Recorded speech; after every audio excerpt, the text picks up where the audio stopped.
Coming up next on Security Now, of course, Steve Gibson is here along with me, Jason Howell. Steve's going to dive into not one, but two big biometric mishaps on two of the biggest Android smartphones out on the market today. Well, one of them's almost out on the market. Also, security display changes in Firefox 70, a big flaw in Realtek Wi-Fi drivers. Yubikey for local Windows login is released, and a whole lot more next on Security Now. Podcasts you love. From people you trust. This is Twit. This is Security Now with Steve Gibson, episode 737, recorded Tuesday, October 22nd, 2019. Biometric mess. This episode of Security Now is brought to you by Wasabi Hot Cloud Storage. Thinking about moving your data storage to the cloud? Well, Wasabi is enterprise-class cloud storage at 1/5 the price of Amazon S3 and up to 6 times faster with no hidden fees for egress or API requests. Start a free trial at wasabi.com and use offer code SecurityNow. And by Expressvpn. Protect your online privacy with one click. Yes, it's that easy. For 3 extra months free with a 1-year package, just go to expressvpn.com/securitynow. It's time for Security Now with Steve Gibson. I'm Jason Howell, filling in for Leo. Leo's gone for a month. 4 episodes back to back that I'm going to be sitting in this chair along with you, Steve Gibson. How are you, Steve? Hey, Jason. Great to be with you. Great to see you. I was you. looking, I think it was like 726 or 23 or something was the last time we were together. Something so like it's that. been not that long. Yeah. And now we have 4 episodes that we're going to do And looking while Leo is off on his cruise through Greece or wherever he's going. Yeah, So, you know, to be honest, like somebody asked me the other day, well, where is Leo going? I was like, you know what? I can't remember. I lose track of where Leo is going. So I knew that he was going somewhere where internet would be difficult. He made some comment about that, but good for him. He should. And boy, we should all look forward to a month off somewhere down the line in our lives. Well, That we sounds have nice. episode 737 for October 22nd.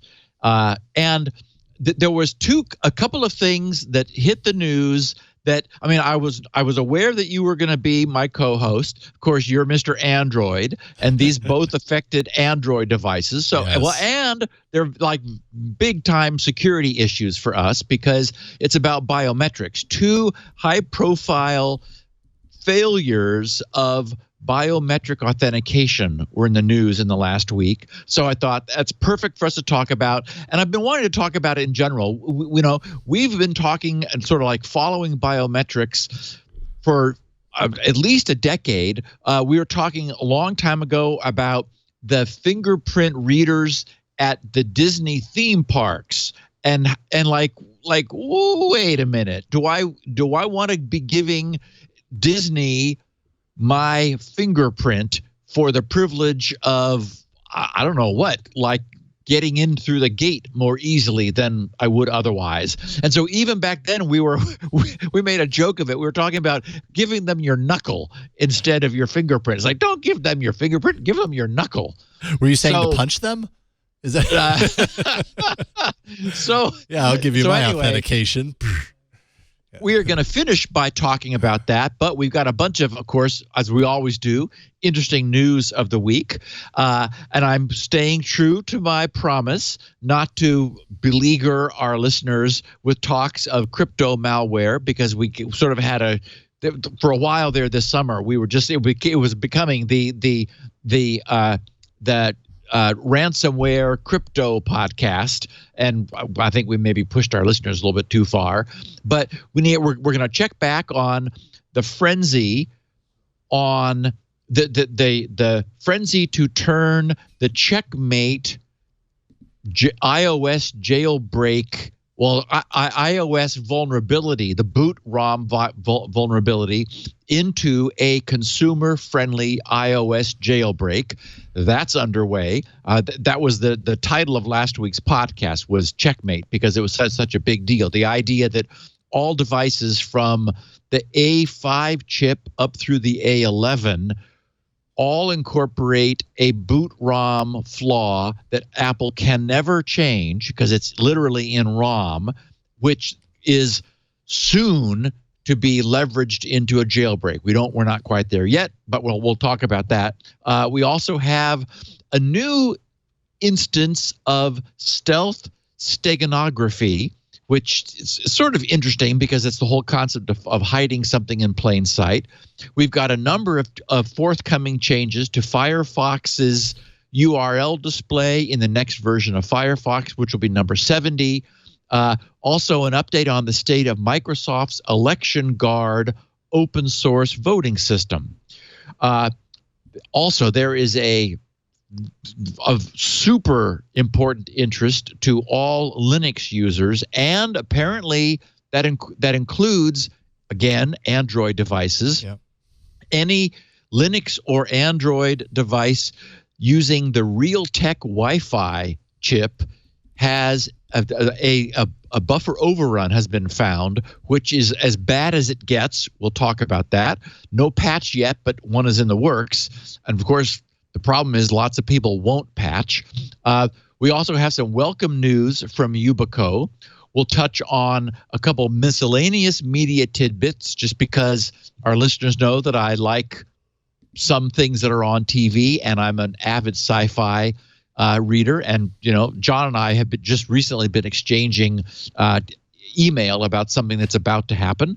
And then we'll finish by taking a look at what's going on with biometrics, these recent high-profile failures, and what it means. So I think another great podcast for our listeners. And no surprise about that. And I should also mention that when you were talking about the upcoming sci-fi news that you'll be talking about later, John's fist was raised in the air. So he was very excited. He's very excited. So since you're able to see John, is he aware of Rick Brown's okay. The thumbs up. Okay. An emphatic oh yeah and thumbs up. Okay, good. I, however, oh no. I'm sorry, I don't. Well, you have children, so okay. Yes, you're you're otherwise occupied. I'm distracted a little bit. Although I did see the trailer for the next Star Wars earlier today. The last Star Wars until the next trilogy that they decide to do. And as a matter of fact, because I was curious about the IMDb rating for one of the things I'll be talking about today, I also went over to IMDb and watched the trailer for the final Star Wars. It looks fantastic. Of course, actually. It's so dramatic. And I'm thinking as I'm watching it, my kids are 6 and 9, but yet they've seen both of the previous two. And I'm just thinking, all right, apparently I'm going to do the thing where we watch them in order again leading up to when we go to the theater and see how that goes. So I'm looking forward to it. Should we thank our sponsor and then get into the pick of the week and the security news from there? Sounds perfect. All right, let's do that. This episode of Security Now is brought to you by Wasabi Hot Cloud Storage. Wasabi offers low-cost, high-speed, fully secure storage with the highest durability. One of a company's biggest concerns about migrating data to the cloud is, of course, security. And with Wasabi, security is often even greater than on-premise storage. Wasabi provides 11 nines of durability. That's the highest that's possible. And that means on average, you'd lose one file for every 659,000 years. So not a biggie as far as that's concerned. Wasabi follows industry-best security models and design practices. Access control mechanisms such as bucket policies and access control lists can be used to selectively grant permissions. Your data is going to be immutable. That's preventing data from being erased or altered in any way. It protects you from things like hackers, malware, and even yourself. It gives you active integrity checking, where all objects stored are checked for integrity every 90 days, very rapidly.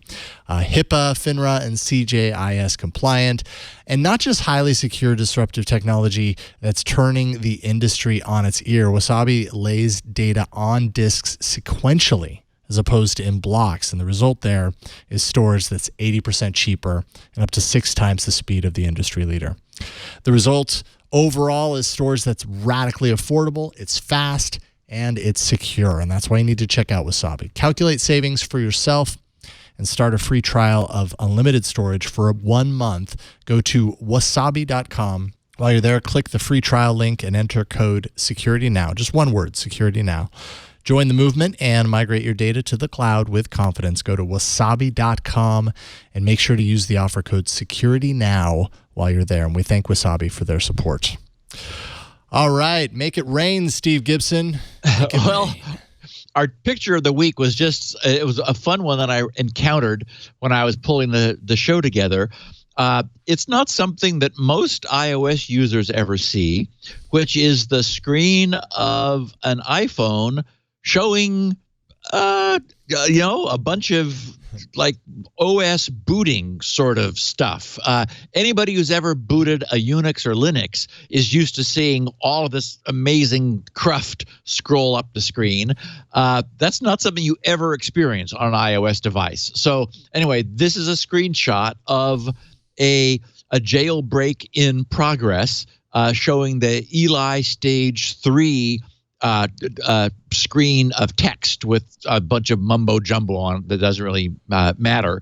And then it does have the logo overlaying the Apple icon, showing clearly a king up and then a king that has been knocked over. Because of course, flipping the king over is the famous acquiescence to a checkmate in chess. So anyway, and it also shows that the phone is tethered, which is one of the requirements for this forthcoming jailbreak for iOS devices. And, I've never had the occasion to jailbreak any of my iThings. I haven't had any need. I've been content with them the way they are. But with this I have an iPhone 6 still, and I was forced off of it when Apple played those games of slowing down the 6 in fear that the battery was getting old. And it was just so frustrating that I finally said, okay, fine. And I got a 10, which is, a smaller phone than I had the big 6 Plus. And I'm happy with it, but I kept my 6 because then Apple figured out, I guess we ought to check to see if the batteries are actually bad rather than just assuming they are, because, of course, I had been babying mine for its entire life, and it was in perfect shape. So anyway, the 6 came back to life after an update, and I still have it. So I will probably, since it's got one of the chips that's right in the sweet spot of this presumed forthcoming consumer jailbreak for iOS, I think I'll probably play a little bit with that phone since, it's a spare. You might as well. You might as well if it's just sitting around collecting dust. Now, so this is a tethered jailbreak. So does that mean that it will not survive a reboot? You reboot this thing, it's going to clear it out, so you're going to have to tether it again in order to do that again? Correct. And that's fine for me because I would only do this as a lark in order to see what it was like and maybe screw around a little bit. But yeah, so it's a tethered break. It intercepts the boot process in a way then that will allow a full jailbreak to be developed, which Apple, for that range of devices, from the iPhone 4S, I think it was, that used the A5 chip all the way up through actually the iPhone 10 that I have, would also, it also uses the A11, which is the last one. Apple found the problem last summer and fixed it. So for the XS and all the other phones and everything since, the A12 and the A13 devices, this problem's not there. So the problem's been known for a year, but no one had figured out how to leverage that into a boot time jailbreak, and that's now been done. So an update, because this was the topic of last week. Mm-hmm. There is a site where this jailbreak will probably first appear. What's odd is that the name is the hacker-ish name, not the name that you would expect. So the site is CHECKRA1N.com. That's the site where we're expecting to see this appear. And in fact, I'm going to just check. I didn't look. Oh, yeah. So I just brought it up. CHECKRA1N.com. it's just a placeholder page with nothing but that logo that I mentioned seeing on our picture of the week, which is the king upright, and then the I guess it's the black king behind it, knocked over. The exact spelling is important because bad guys immediately jumped on the normal spelling of the site, check Rain, R-A-I-N, and put some bad stuff on that site. So I wanted to caution our listeners, anyone who may be interested in going to the check Rain, spelled RA1N.com. That's the proper site. That's probably where this is going to appear. And also note that it's still the case for our browsers that if you just put the domain name in and hit enter, the browser assumes non-HTTPS. So, which is, to me, that's interesting because, of course, the most recent metrics are showing that 80% of Firefox users, we'll be talking about this a little bit later, 80% of Firefox users are now at HTTPS protected sites by default, or like by habit. 80% of sites are now HTTPS as opposed to not. At some point, it would make sense to me that browsers would start assuming HTTPS if the user just puts the domain name in. But that still hasn't happened. I put it in. I put, check ra1n.com in to Firefox last night, hit enter, up came this placeholder page. Then I was curious. So I manually put https:// in front of the domain, and I got an error, which was odd. Well, it turns out that the site is it's sort of not official yet. So it's got a bogus Let's Encrypt cert configured on that domain to a site that the cert that comes up is QWERTY, of course, QWERTY, right? QWERTY, then all lowercase, well, case doesn't matter for domain names, ORUIOP.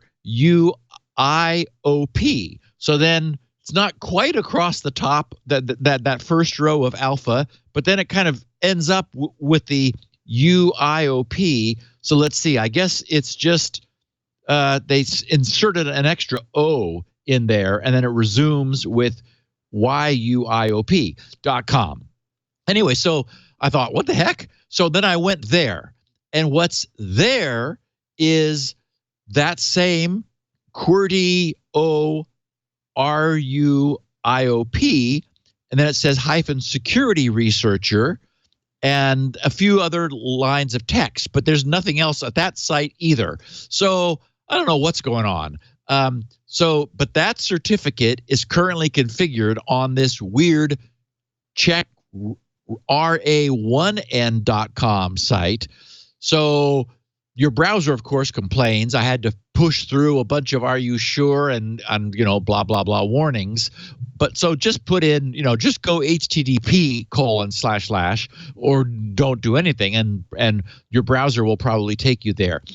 That's where it's going to appear. It hasn't yet appeared, but it looks like that's going to happen. There's been a lot of dialogue online.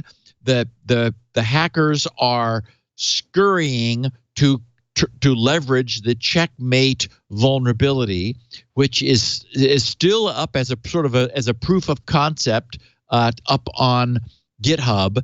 I imagine within a week or two, I mean, these things, it may take a while, but everybody believes we're going to soon have a jailbreak that Apple will not be able to fix. So that's the site to keep an eye on. And certainly if that happens by next week, you and I'll be talking about it, or the week after, you and I'll be talking about it, or the week after, you and I'll be talking about it, or the week after, you and I'll be talking about it. It's I have a feeling you and I are going to be talking about this. Probably so. It's really unfortunate that this isn't the other way around, because everybody's going to hear check rain and type it in the normal way, and then go and be like, oh, I'm going to install whatever that is.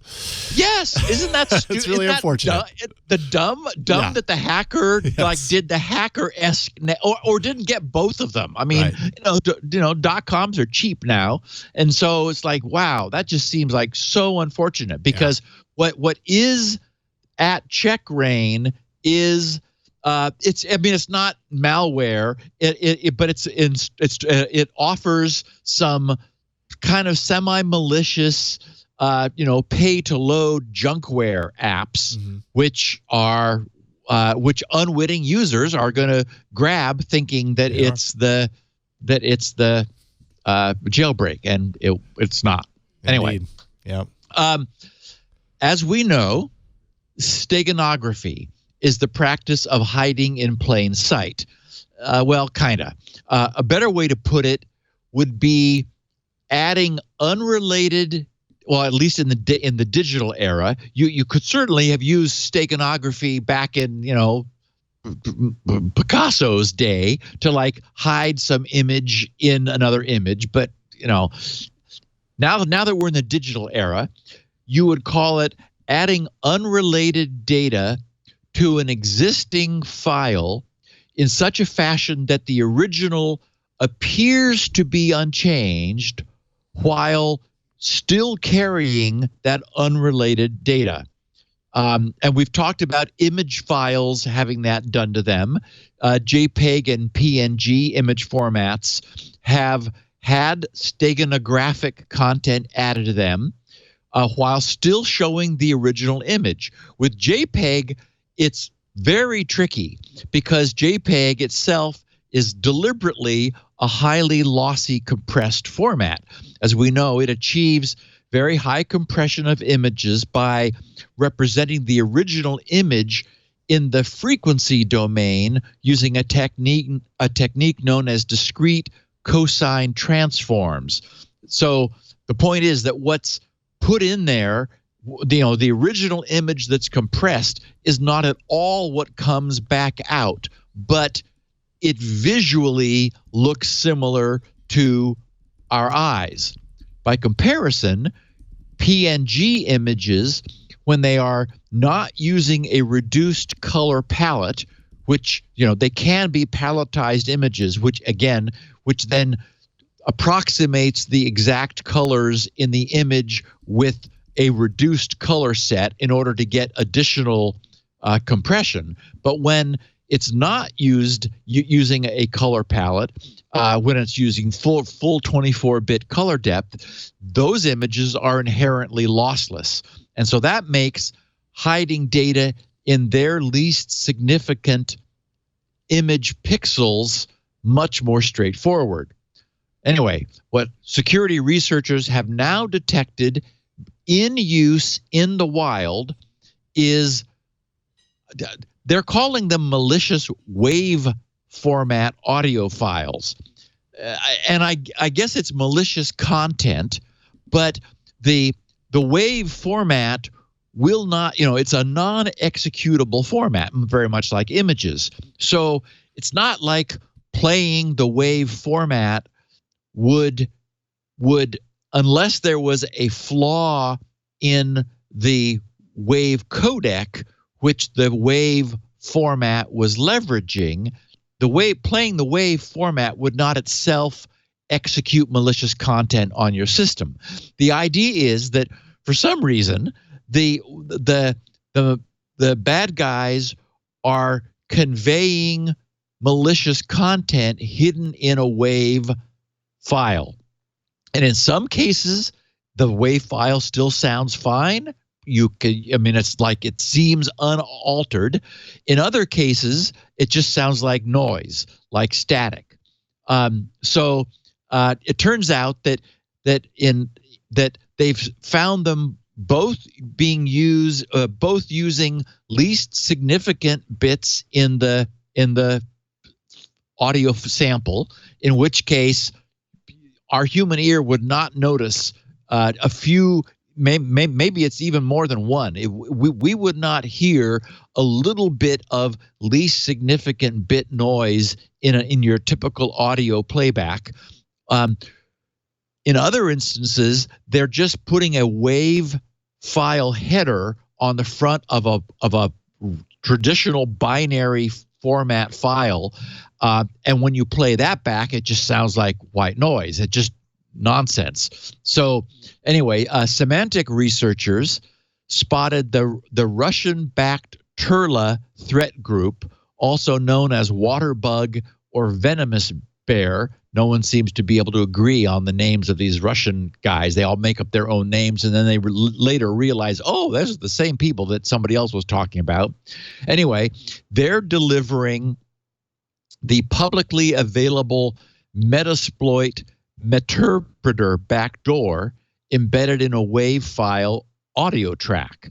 And then subsequently, Cylance found that the same steganography method was employed to infect targeted devices with the XM-RIG Monero crypto miner, or Metasploit code designed to establish a reverse shell.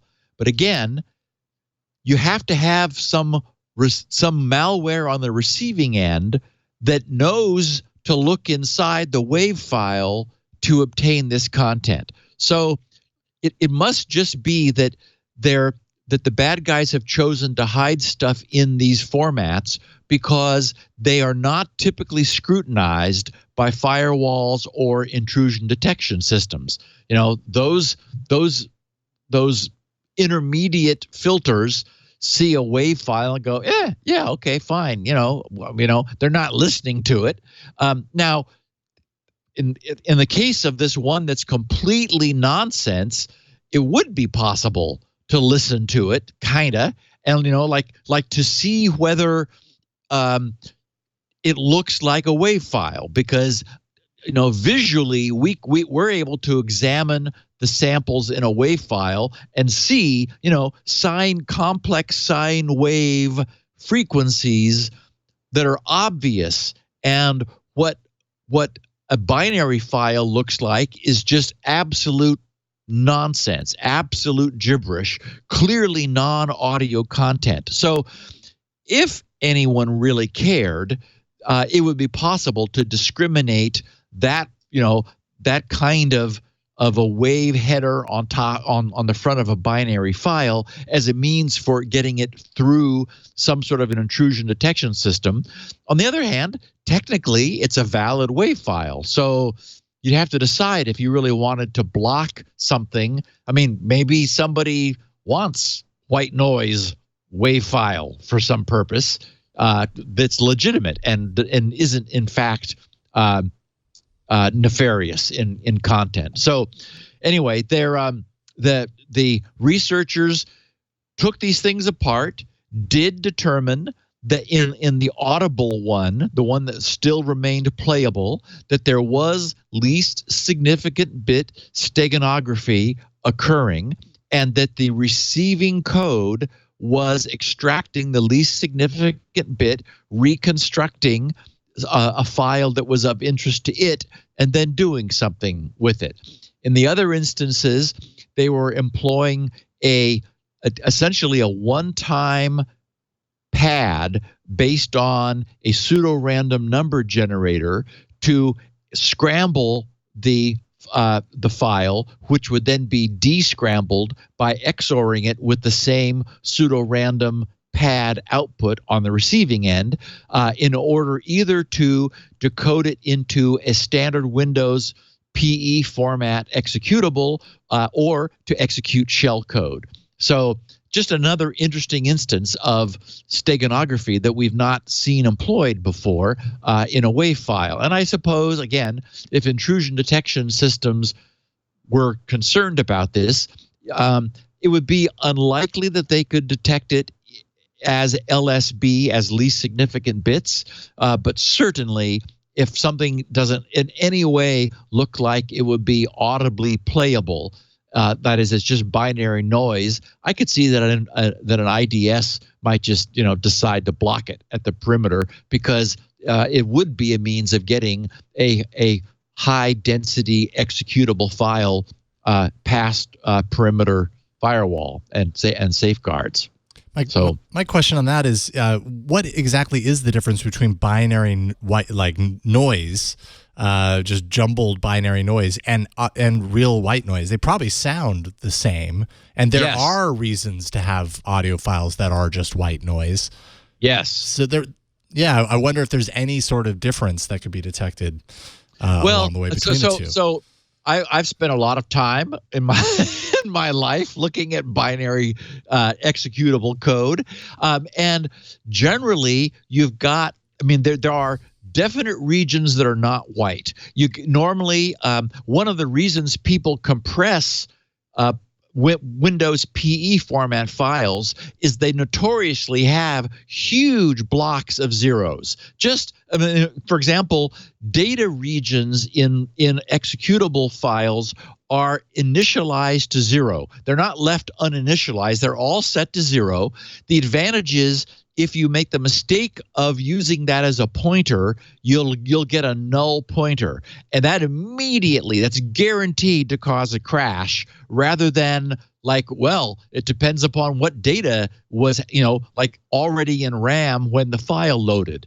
That never happens. So you definitely have blocks that are non-white, that is, they're all null. Of course, that would be silence in a WAV file, which is also, not illegal. So that could happen. So it's certainly the case that you could create a heuristic algorithm to examine a WAV file to see if it makes sense, and just to decide, this is not looking like a WAV file. This looks executable. On the other hand, we're also seeing them deliberately scrambling the binary content with a pseudo-random sequence, so that would turn it into complete white noise. By definition, the output of a random number generator is white noise.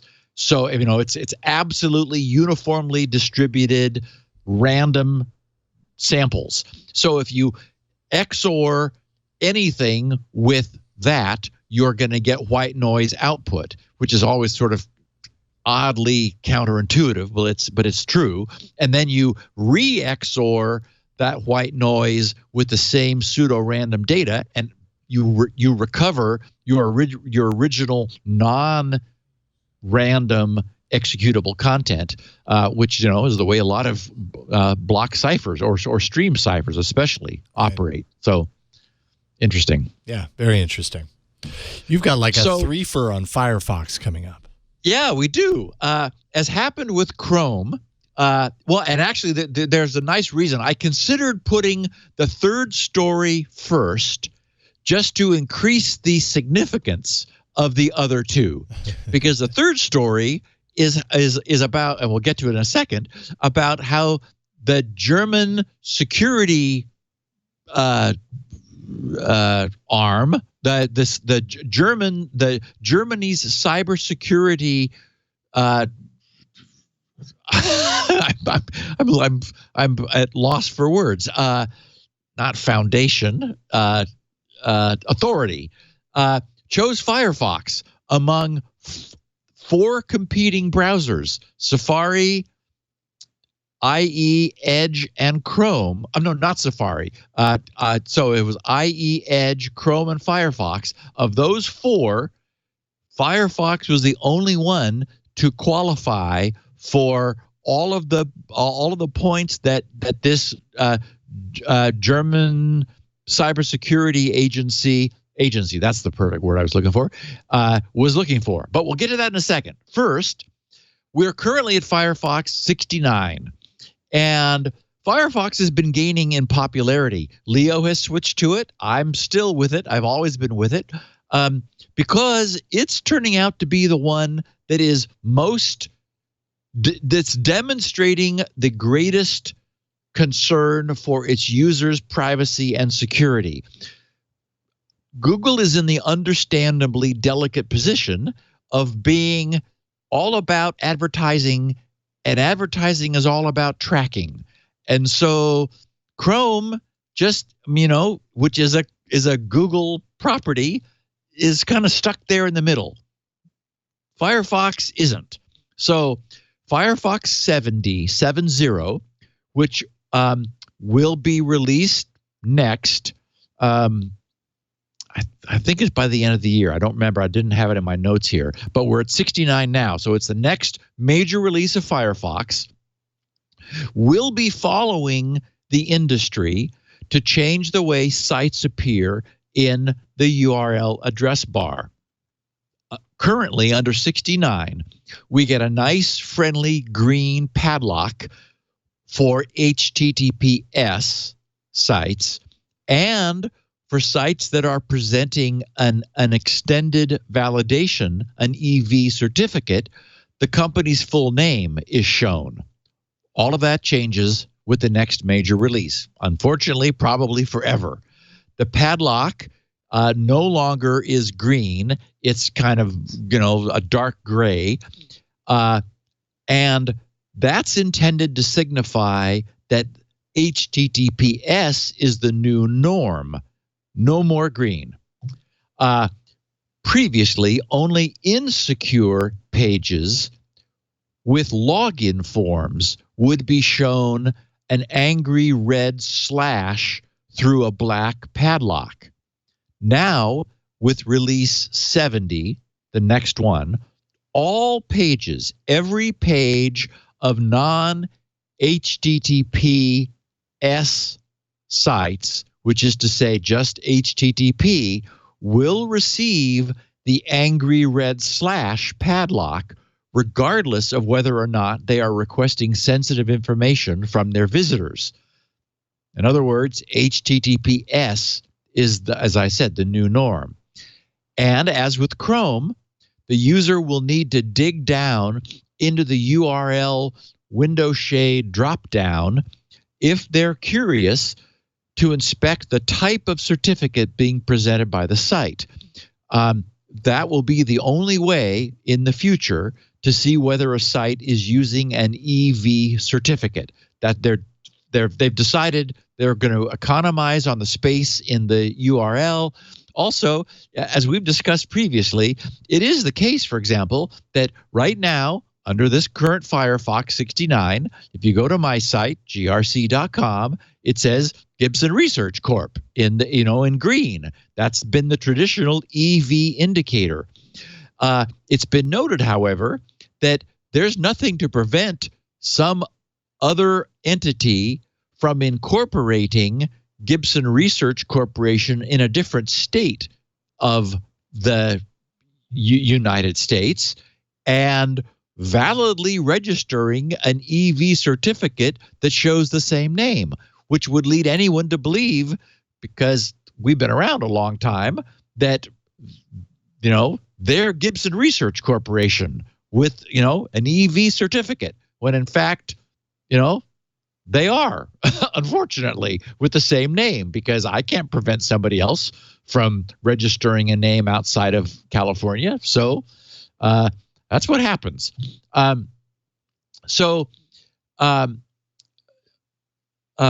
did inspect the drop down of the security site I was visiting at the time. I was on an internet security site, and separately, I was shocked by the number of unblocked trackers and third-party tracking cookies that Firefox was showing it was permitting. So it turns out that I had not been keeping up with Firefox's changes of late. Firefox has been making some content blocking changes, strengthening many of the defaults that it uses. And in checking into what was happening, I realized that I should have been changing my settings along the way. Since I imagine that others listening to this podcast may be in the same situation, I wanted to give everyone a heads up. Previously, to get the strongest security settings, it was necessary to use Firefox's custom tracking blocking options. That's changed. Under Firefox's main menu, it's like, the little three bars in the upper right hand corner of the browser Chrome. Under the second line item is content blocking. I had earlier set it to custom, and as I said, that was the necessary setting at the time to enable the stronger protections, which were not on by default. But now they are on by default, and custom wasn't getting it done for me any longer. So our users want to switch to strict, which now and probably forever implements the strongest protection for users when they're visiting the net by default. And because it can, and Firefox warns of this, it can cause some sites to have a problem and to break, then you can reduce your security and privacy selectively by site if you choose. But anyway, I immediately switched to strict. Everything seemed fine. I had not realized that in moving forward, my previous setting of custom was no longer blocking everything as I would wish it to, and so strict will do that. And as you said, Jason, we've got three things. The second is I'm 100% sure that those who have been pushing Firefox in the direction of increased security and privacy felt rewarded by the news that Germany's cybersecurity agency is now recommending Firefox as the most secure browser. That recommendation is within Germany for all of the corporate entities and other German agencies that are following this advice.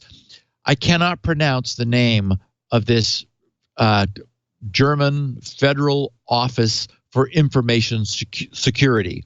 It goes by the initials BSI, which stands for Bundesamt für Sicherheit in der Informationstechnik. I apologize. Yeah, I think that was pretty good. I think German. I apologize to the German speakers among us. Yeah, from no authority whatsoever, I think you did a great job. We will refer to them henceforth as BSI, which is anyway. Yes, they tested Firefox, Chrome, IE, and Edge. Of those four, Firefox was the only browser to pass all of the minimum requirements for mandatory security features. Thus, Firefox received their top marks during a recent audit, which was performed by them. So this BSI tested Firefox 68. That's the previous edition. We're on 69 now, as I mentioned. They tested Google's Chrome 76, IE 11, which is also the current one, the current IE from Microsoft, and Edge 44. Importantly, the tests did not include other browsers, namely Safari, Brave, Opera, or Vivaldi, which I do think is unfortunate since several of them are even more security and privacy-centric than Firefox. But I have a sense, and our listeners will, after we look at what this BSI organization felt was important, that those browsers probably would have not made the grade either. So the audit was carried out using rules detailed in a guide for modern secure browsers that the BSI updated last month in September of 2019. The BSI uses this guide to advise government agencies and companies from the private sector which browsers are safe to use. The first edition was published 2 years ago in 2017. Then it was reviewed and updated most recently this summer.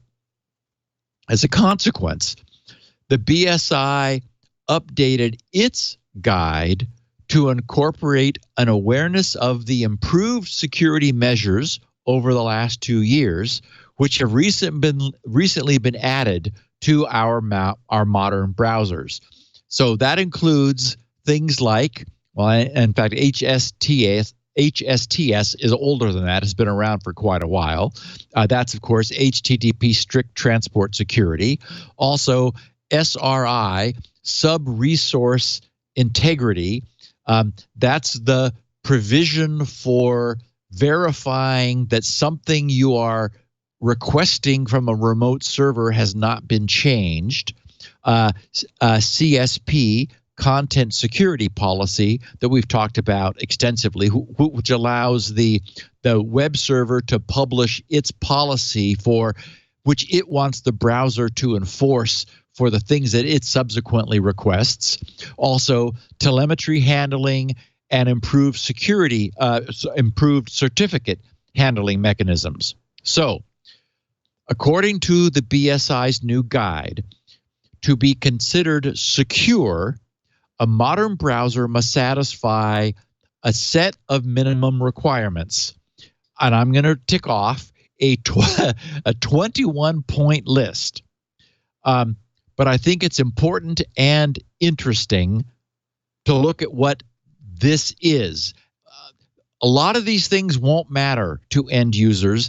They sort of have an enterprise spin to them, which is, again, why I sort of wish that we had the other non-tested browsers placed into the same context. But so here are the 21 things that the BSI felt was important. Must support TLS. Yeah, no kidding. I don't think there's a browser that doesn't. Must have a list of trusted certificates. Must support extended validation, EV certificates. Must verify loaded certificates against a certificate revocation list or an online certificate status protocol. So either a CRL or an OCSP. The browser must use icons or color highlights to show when communications to a remote server is encrypted or in plain text. Connections to remote websites running on expired certificates must be allowed only after specific user approval. Must support HSTS. Must support same origin policy. And must support content security policy. Must support sub-resource integrity. Must support automatic updates, which is to say must support a separate update mechanism for crucial browser components and extensions. Browser updates must be signed and verifiable. Browser's password manager must store passwords in an encrypted form. Access to the browser's built-in password vault must be allowed only after the user has entered a master password. The user must be able to delete passwords from the browser's password manager. Users must be able to block or delete cookie files. Users must be able to block or delete autocomplete histories. Users must be able to block or delete the browsing history. Organization admins must be able to configure or block browsers from sending telemetry and usage data. Browsers must support a mechanism to check for harmful content and URLs. Browsers should let organizations run locally stored URL blacklists. Must support a settings section where users can enable or disable plugins, extensions, or JavaScript or JavaScript. Browsers must be able to import centrally created configuration settings, which is ideal for wide-scale enterprise deployments. You must allow admins to disable browser-based profile synchronization features. Must run after its initialization with minimal rights in the operating system. must support sandboxing. All browser components must be isolated from each other and the operating system. Communication between the isolated components may only take place via defined interfaces. Direct access to resources of isolated components must not be possible.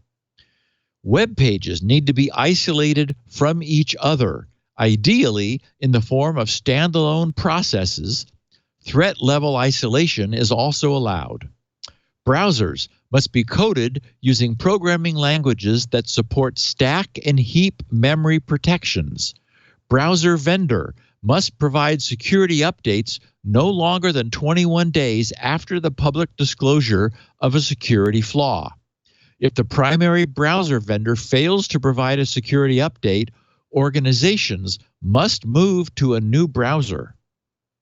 And finally, browsers must use OS memory protections like address space layout randomization or data execution prevention.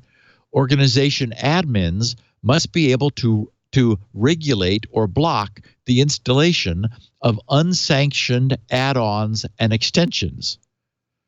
Whew! So, frankly, I'm kind of surprised that any browser was able to qualify against all of those. And I'm proud and impressed that the browser I've chosen and am using was the one that did. So according to the BSI, Firefox, as I said, is the only browser to meet all of those requirements. There were at least 8 areas where the various other 3 browsers failed.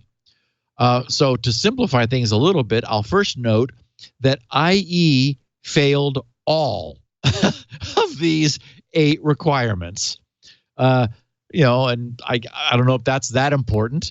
It's still present, as we know, in Windows 10, though Edge is its formal successor and is today a far better browser. So neither Chrome, Edge, or IE offer support for a master password. IE has no built-in update mechanism. Neither Chrome, Edge, or IE offer an option to block telemetry collection.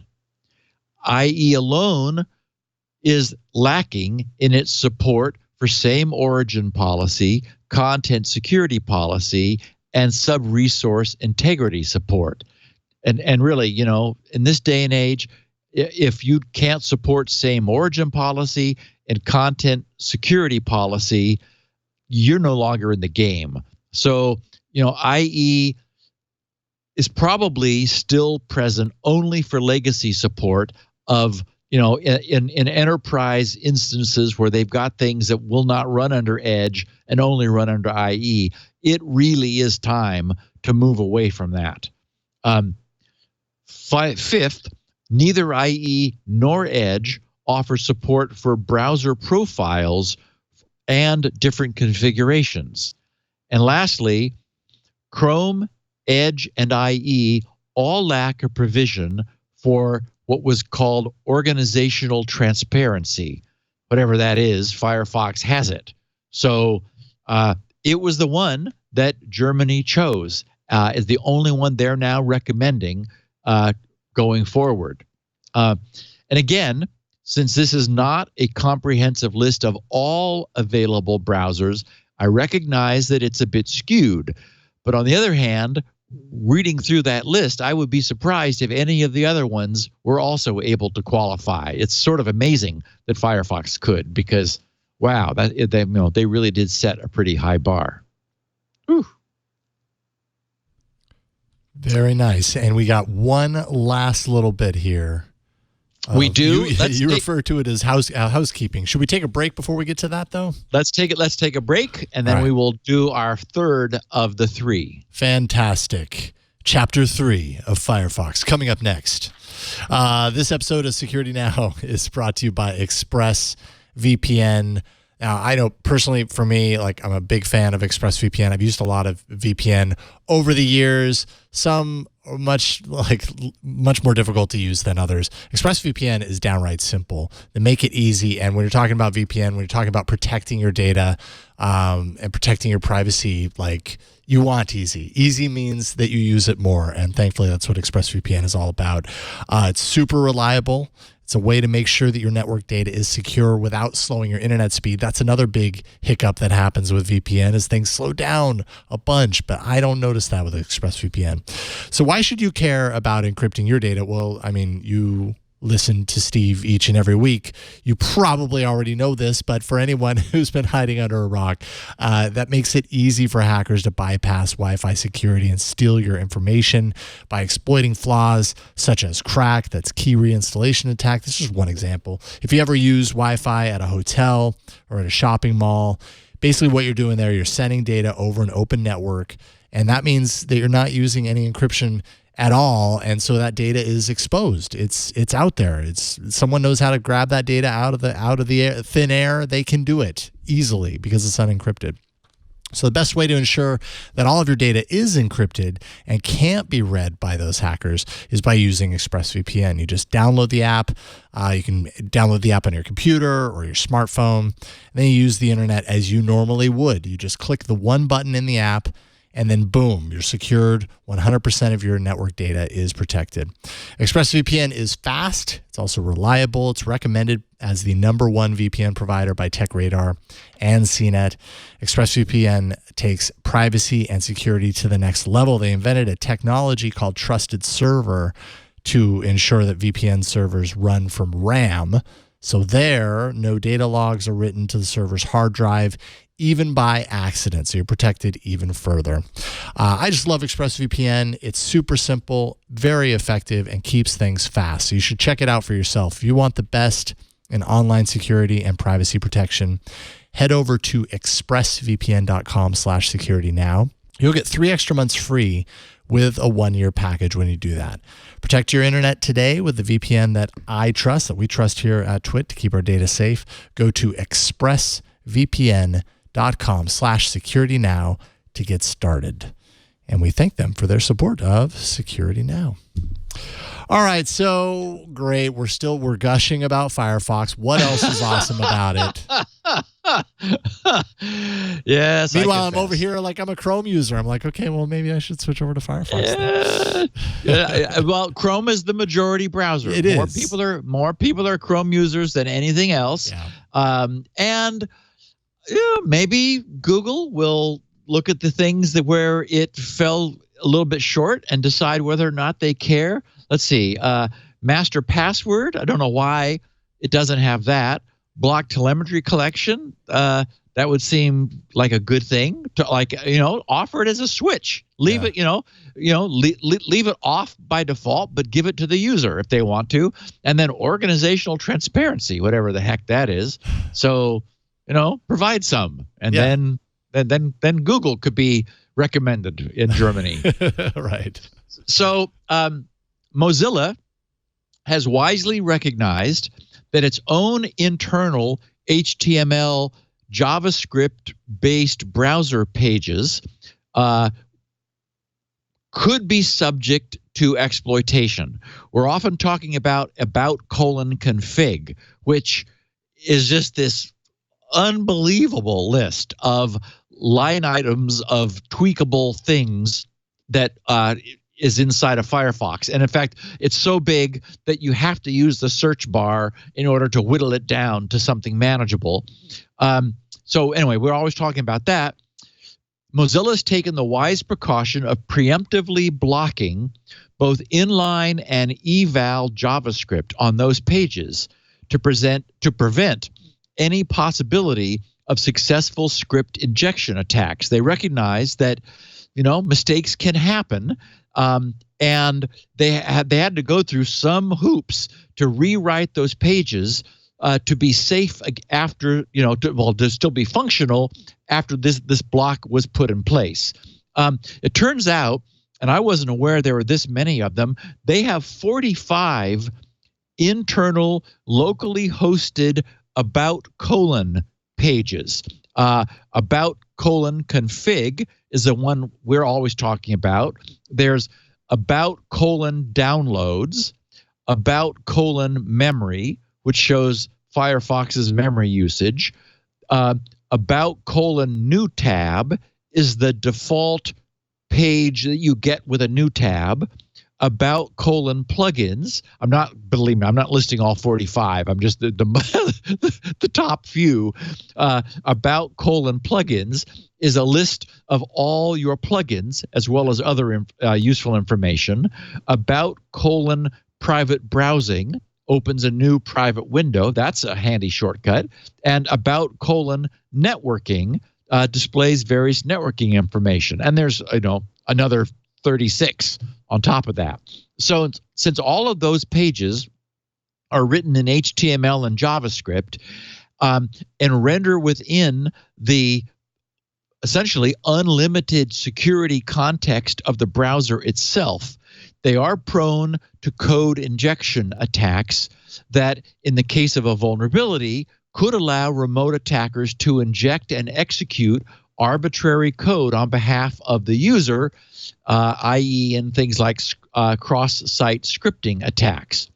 So to add a robust first line of defense against code injection attacks, even when there is a vulnerability, even in the face of a vulnerability, Mozilla took the preemptive act of blocking the execution of all inline scripts, which would then foreclose any injected scripts as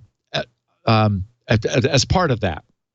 They implemented a strict content security policy to ensure that JavaScript code only executes when loaded from a packaged resource using the internal protocol.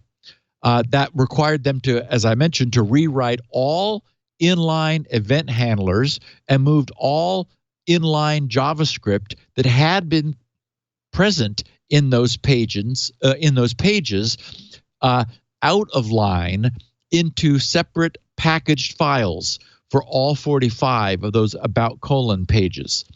In their blog posting about this last week, they wrote, "Not allowing any inline script in any of the about : pages limits the attack surface of arbitrary code execution and hence provides a strong first line of defense against code injection attacks."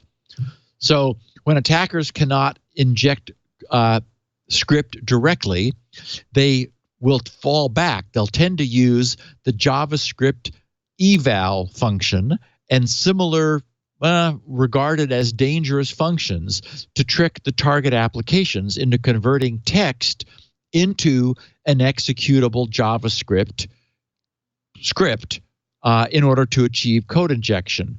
So in addition to the inline scripts, Mozilla also removed and blocked all of the eval and similar functions, which Mozilla feels is another dangerous tool.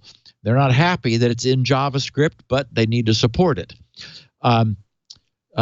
They wrote, "If you run eval with a string that could be affected by a malicious party, you may end up running malicious code on the user's machine with the permissions of your web page and extension." So, and even Google feels that strongly about this. Google said eval is a dangerous function inside an extension because the code it executes has access to everything in the extension's high permission environment. So Mozilla rewrote all use of eval-like functions from system privileged contexts. They removed them all and from the parent process in its code base in Firefox. On top of this, Mozilla also added eval assertions that will disallow the use of eval functions and any of its relatives in system privileged script contexts, and will inform the Mozilla security team of any unknown instances which the browser may encounter. So what all of this means is that for we Firefox users, Mozilla is being very proactive about the security for on behalf of their users. And of course, in this day and age, as we know, it is very important for them to be proactive. We talked about Microsoft's ElectionGuard open source election security system when it was shortly after it was originally announced in May. We didn't know much then. There was a placeholder on GitHub with some aspirational text, not much more. The good news is we're beginning to see some movement away from that. In general, the whole environment of Diebold style closed, failed, and proprietary election systems for profit model. That's the environment we've been in so far, where the election machines are purchased by states throughout the United States and even elsewhere. India, with its huge democracy, has the same problem. We're beginning to move towards open. So, in my opinion, Microsoft is helping this hugely. Last May 6th, during their Build Developer Conference, they announced for the first time their free open source SDK called ElectionGuard, which is aiming to enable end-to-end verification of voting. All of the goods are now up on GitHub. I have a link to them in the show notes. I imagine if you just Google Microsoft ElectionGuard as one word, ElectionGuard, SDK, you will be taken there. It can be integrated into voting systems and has been designed to enable, in their words, end-to-end verification of elections, open results to third-party organizations for secure validation, and allow individual voters to confirm that their votes were correctly counted. So we're talking, this is a next generation it uses state-of-the-art homomorphic encryption in order to pull off some of this magic, but that's where we need to go. So it's back in the news because Microsoft has followed through by wrapping their bug bounty program in the major ElectionGuard modules. Not all of them yet, because I guess they're not feeling that they're all quite ready to be attacked by the hackers of the world. But they are inviting security researchers from across the world to help with the discovery of high-impact vulnerabilities in this now published ElectionGuard SDK. In their blog posting announcing the bounty, they wrote, "The ElectionGuard bounty program invites security researchers to partner with Microsoft to secure ElectionGuard users and is a part of Microsoft's broader commitment to preserving and protecting electoral processes under the Defending Democracy program. Researchers from across the globe, whether full-time cybersecurity professionals, part-time hobbyists, or students, are invited to discover high-impact vulnerabilities in targeted areas of the ElectionGuard SDK and share them with Microsoft under their Coordinated Vulnerability Disclosure Program." So, ElectionGuard Bounty offers cybersecurity researchers a reward of up to $15,000 for eligible submissions with a clear and concise proof of concept to demonstrate how the discovered vulnerability could be exploited to achieve an in-scope security impact. In other words, for these things that are covered, Microsoft believes they are ready. The ElectionGuard components that are currently in scope for bug bounty awards include the ElectionGuard API SDK, the ElectionGuard specification and documentation, and the verifier reference implementation. Microsoft indicated that it will update the ElectionGuard bounty scope with additional components to award further research in the future. So this is just very cool. I can't think of anything more important than a respected entity that has been working with other cybersecurity organizations to develop a next generation capability. It's free, it's open source. Why wouldn't proprietary vendors incorporate this with the understanding that they need to open their systems? There's nothing wrong with selling for profit an appliance that delivers, the required technology, but the technology itself has to be open to audit and verification. That's just the way we have to go. So this is a great step in that direction. And I don't often congratulate and salute Microsoft for things they do. Everyone on this podcast knows that, but in this case, I think this is just wonderful. Yeah, I completely agree. Definitely an important thing for Microsoft to be helping out with. But those behind these closed systems, like, do they realize that it's important to open the systems? And I guess that's the ultimate challenge, right? Is to get them to. I think that remains to be seen. Yeah, I think what's going to happen is that while all systems were closed, the purchasers in states have had no choice but to choose among the best, that what they felt was a closed solution.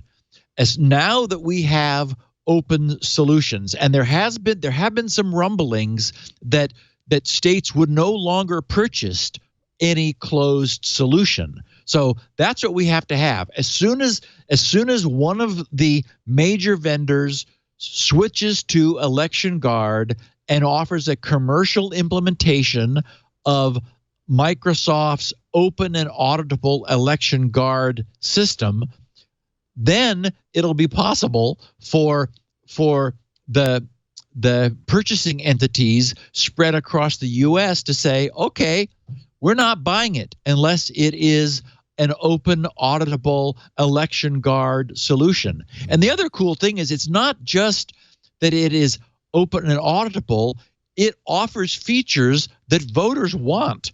The idea that you are able to, after the fact, go home and take a receipt that you received from your voting experience and put it into a website and interactively, with cryptographic verification, know that your vote is among those counted and tallied, that's super cool. Absolutely. I mean, that's just neat.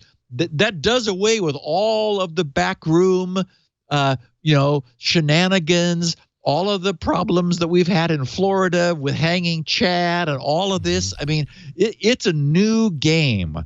So it always seems that in order to fix things, this country has to go through a period of intense pain and anguish. And then we get things fixed. So, we've had that with our voting systems in the past, and it really does look like the consequence of that is, a whole new dawn of voting integrity. Right. So, yay. Yay. Agreed. Okay, so of crucial importance to anyone, of crucial interest. I won't say importance because I don't want to overstate the actual impact of this, but the impact will be up to individuals to determine for themselves, given the set of facts. And the set of facts are without controversy. As we know, kernel driver flaws are always worrisome because they can be extremely potent, being in the kernel. And flaws are even more problematic when they affect wireless interfaces. And they are more problematic when they affect systems that are in their default configuration. And they are still more problematic when they require no user interaction to be exploited. And they are even more problematic when the flaw is a buffer overrun of a remote attacker provided buffer of data. This bug being tracked as CVE 2019-17, and I love the fact that it ends in 666, has all of those properties. It was discovered by Nico Weissman, the principal security engineer at GitHub last week, while he was examining the handling of notice of absence protocol packets in Linux. A patch to correct this is currently under revision, but has not yet been incorporated into the Linux kernel, and I checked just before the podcast. So hopefully that by the time people listen to this, that may change. But it's very pregnant right now. If successfully weaponized, and to our knowledge, to public knowledge, that has not yet been done, if successfully weaponized, it would allow attackers to fully compromise vulnerable machines remotely in their default configuration without any action on behalf of the machine's user. It is classified as critical in all caps in severity for all of those reasons. It exists in the RTL Wi-Fi driver. So it only affects Realtek Wi-Fi based systems. The driver's been found to be vulnerable to a buffer overflow attack.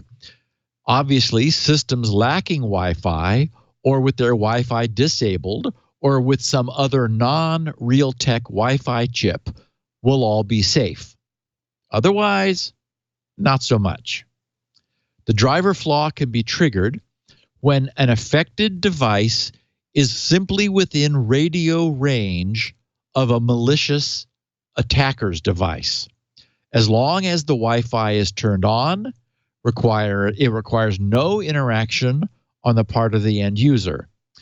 The malicious device would exploit the vulnerability by using a power saving feature known as notice of absence. It's built into the Wi-Fi Direct protocol. Wi-Fi Direct is a peer-to-peer standard that allows two devices to connect over Wi-Fi without the need for a common access point. The attack would work by adding vendor-specific information elements to Wi-Fi beacons that, when received by a vulnerable device, would trigger the buffer overflow in the Linux kernel. So once again, it only affects Linux devices using a Realtek chip when Wi-Fi is enabled. Cannot be triggered if it's turned off or if it uses a non-Realtek chip, because that would have a different device, a different driver without this flaw. Reporting does indicate that Android devices containing Realtek Wi-Fi chips will also be affected. So, of course, that's big because Android devices are inherently mobile. They inherently have Wi-Fi turned on, and many of their kernels are unfortunately never going to be updated. This has been there, yep. yeah.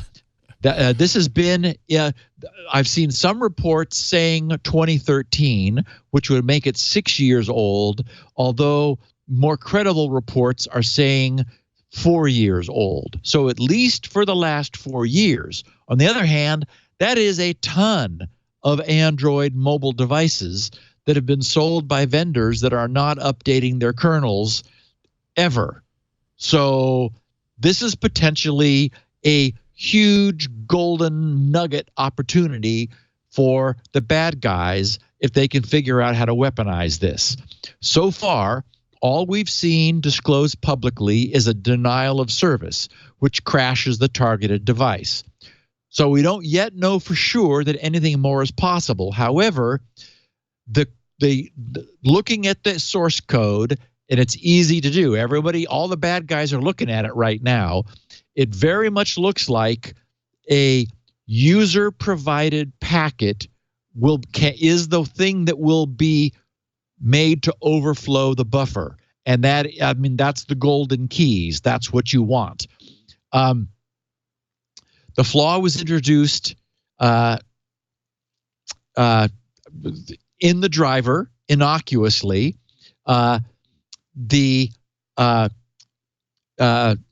Linux gurus are all over the case. Laura Abbott posted to the Linux kernel mailing list a note saying Nicholas Waisman noticed that even though, and the variable is NOA, that's notice of absence, NOA underscore len, that is the length, is checked for a compatible length, it's still possible to overrun the buffers of, and this is P2P info, since there's no check on the upper bound of NOA underscore num.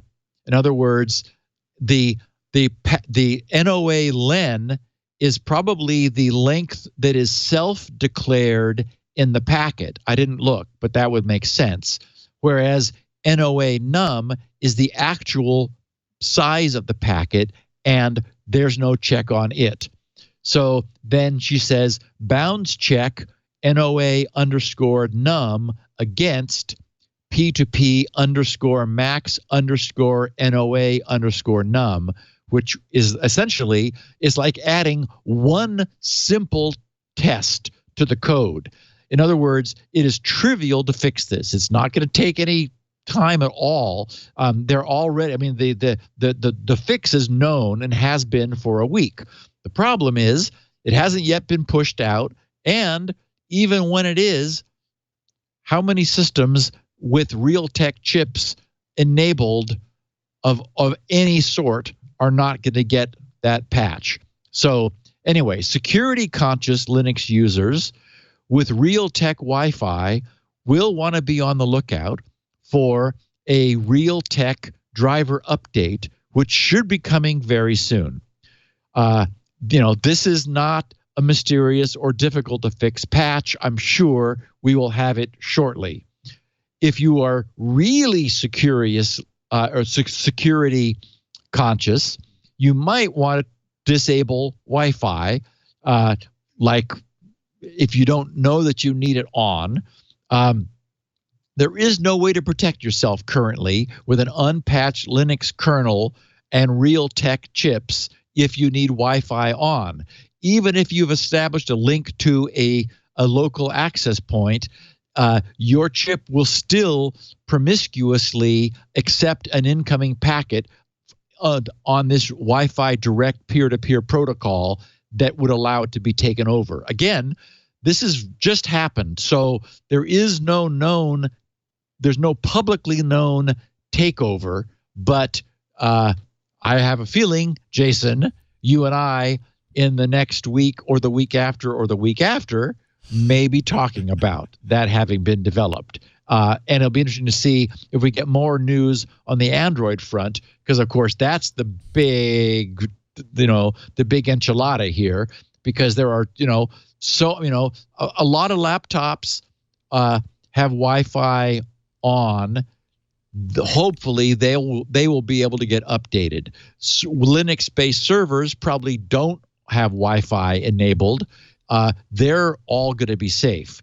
But the big target are the Android devices, if they are known. Do you have any sense for the presence of Realtek chips in Wi-Fi in Android devices? Well, as I was reading this earlier today, I was doing some Google searches to try and find like some sort of list or some sort of indication what devices have this in there, and I couldn't find any exact list that detailed devices, just that they exist in many. And so there's the challenge is it's kind of obscure to even know that it's there. There's possibly there's a way to go into system settings and be able to look for a certain piece of information or detail in there that would show it on a device by device basis, but I couldn't find any indication. That's what really worries me, is that if it's so obscure to know this, and that coupled with just the bad track record of updating the Android OS, at least on on like a Linux based system, you could apply an updated driver and boom, you're done. On Android, it's really just like the manufacturer or the maker has to roll out a separate security update to the OS entirely.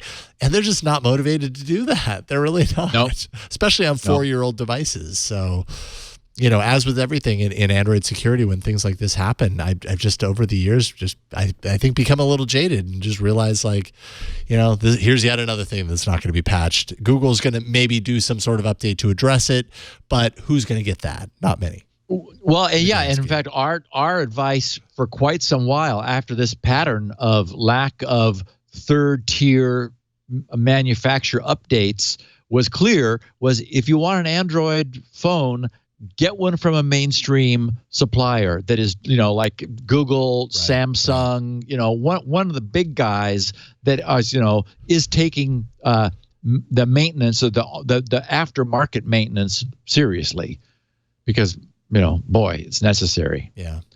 And this sort of problem isn't found often, but boy, I mean, this ticks off every single checkbox of the worst possible nightmare. It's no action on the user default configuration, no connectivity needed, kernel exploit, the drivers in the kernel, so you have full access to everything in the machine. It doesn't get any worse. Yeah, and I think you're right. Like Pixels, Samsung phones, it's say what you will about Google's Pixel lineup. They're not as popular as so many other phones, but they're almost guaranteed to get the updates as soon as they're available. And to that end, they end up being the safer pick. But do Pixels have this in them? Do they have the Realtek Wi-Fi? That's a great question. I guess we'll find out. This is one of those things that we'll keep an eye on over the next couple of weeks. Yep. Yeah. Well, and we're glad to have you on the podcast for the next few weeks, because you will be the guy to know. We'll see. Yes. I'll help keep you posted. So Yubikey, the company our listeners know well, because I've spoken of them from before anyone knew of them, actually. They've been working toward a local Windows Logon solution for quite a while. It was originally made available in a non-official preview form as long ago as last March. It's been available for Mac and Linux machines, and I am very pleased to announce that Yubikey's solution for local hardware dongle protected login to Windows machines, Win 7 through 10, is now available. In fact, I recently took a look at it. It was a few months ago. It was before I took my laptop out of the country for the Squirrel World tour. It is very clean and simple. It is now available. So remember that to be useful, the hard drive also needs to be encrypted with BitLocker or whatever your preferred encryption tool is, so that the drive cannot be removed from the system and mounted on another system and then just simply read. So you want to encrypt it. As long as you do, if you really want strong local security, that is no Active Directory support, no enterprise stuff, it's just, your Windows-based laptop, your Windows-based desktop, you can now use inexpensive and very secure Yubikey to make that possible. So, and it's a free download. I have the link in the show notes on page 10 here of the show notes if anyone is interested. But it's also easy to find it just by cruising around Yubico's website and grabbing it. Right on.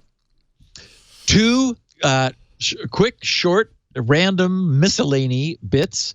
I am a huge, long-standing fan of the Jason Bourne movies.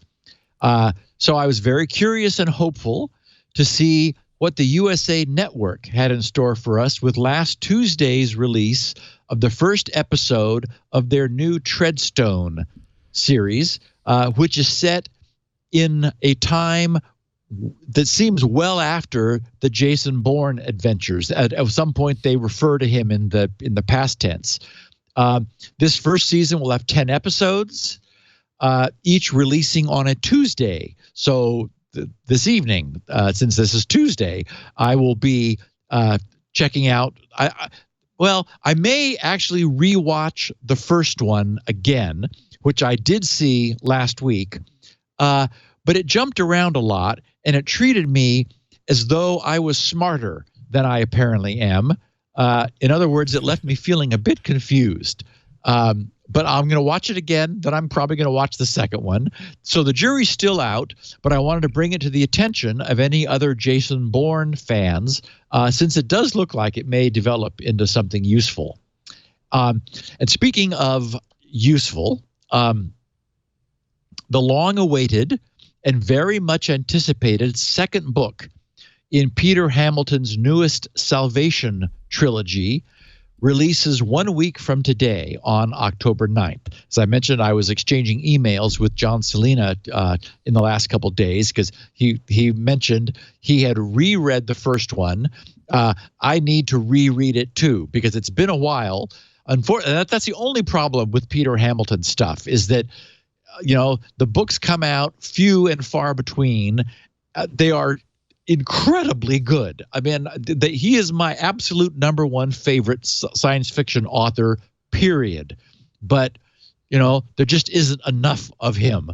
The timing is perfect since I just wrapped up a very enjoyable 5-book series. John, if you're listening, it was the Terran Fleet Command Saga by Tori Harris.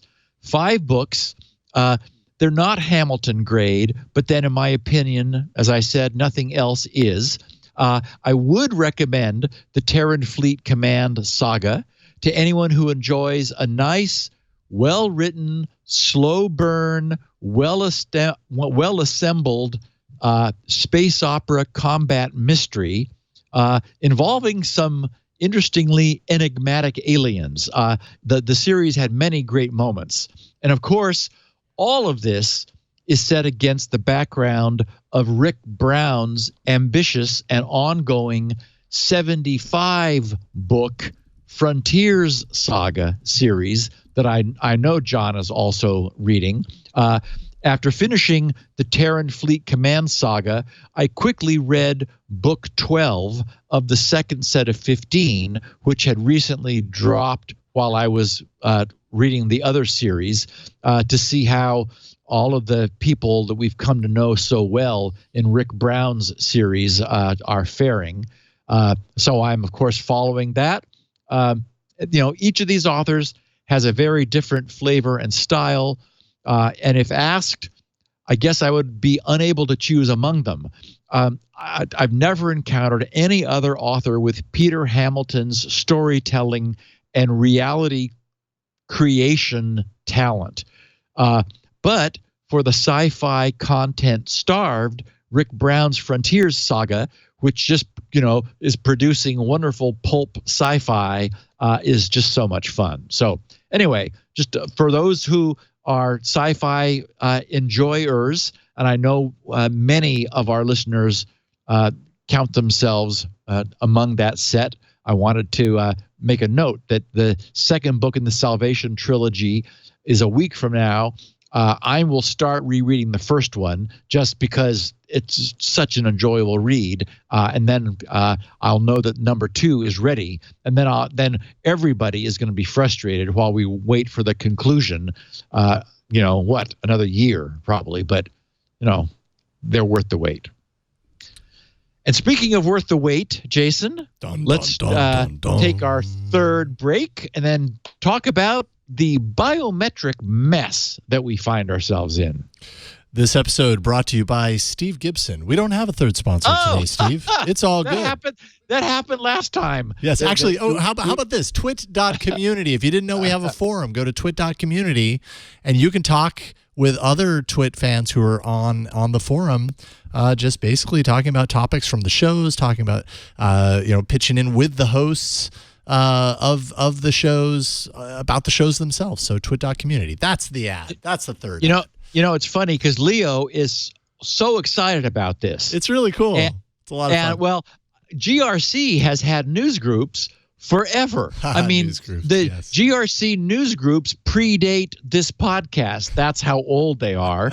They're NNTP text only news groups. But wow. I mean, so I'm well aware of the power of a true useful community, and I've heard Leo remarking at how amazed he is that the quality of the people who are there, and although the groups do require moderation because you want to keep bots and ads and despoilers out of them, it is so useful to have it. All of the Squirrel project was done in sight, and also with the significant help from many other people in the news group. And really, they're in the process of taking it out of my hands at this point, as they should, because I will soon be returning to SpinRite.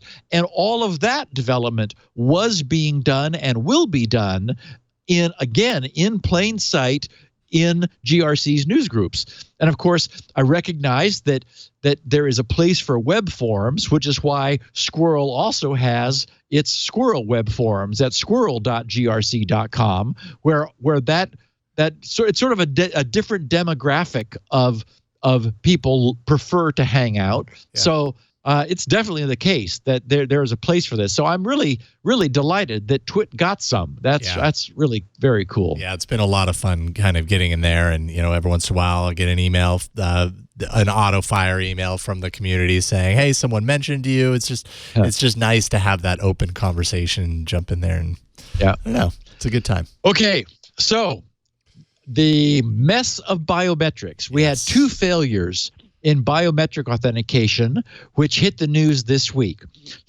So as I mentioned at the top of the show, I thought this would be an opportune time for us to check in with biometrics to see how it's all going. Sophos had a story about, well, many people did, but I liked their coverage, about the newly, well, actually, it's not even newly released, is it? It's like the Pixel 4 is supposed to start shipping Thursday. Yeah, it's not even out yet. In 2 days. Yeah. So it's not even exactly. They opened with the rhetorical question, does it matter that Google's Pixel 4 Face Unlock works even if the owner has their eyes closed? Oh, boy. To which most of us, after thinking about it for a second, would answer, yes. Yeah, that does matter. Mm-hmm. Turns out that the Pixel 4 is following in the footsteps of Apple's Face ID technology, similarly dropping fingerprint recognition in favor of optical face recognition. But Chris Fox, a reporter for the BBC, actually, he wasn't the first to, he was the first to bring this to light. I was about to confuse this with fingerprint problems. We'll get to in a second. He discovered a potential issue, and which is Face Unlock works when the user has his or her eyes closed, like when they're asleep. It turns out it's not necessary to get Google to confirm this, since it's already on the Pixel 4's help pages. Google wrote, your phone can also be unlocked by someone else if it's held up to your face, even if your eyes are closed. Keep your phone in a safe place, like your front pocket or handbag. Now, what's interesting is that there were some leaked images of the Pixel 4, and I've got one here in the show notes. It's been noted by the press that the leaked images show an option under Face Unlock, which reads, and I'm reading it off of the show notes, require eyes to be open. And then underneath it says, to unlock the phone, your eyes must be open. And there's a switch, which now what's interesting is that in the leaked screenshot, the switch is off, which seems odd because this seems like an obvious good thing for for Face Unlock to have. I don't know why you have this feature and don't just default to that always on. Like, don't even give the option on that one. Not necessary. I agree. It's like, okay, now what is the use case for wanting to unlock your phone when your eyes are closed?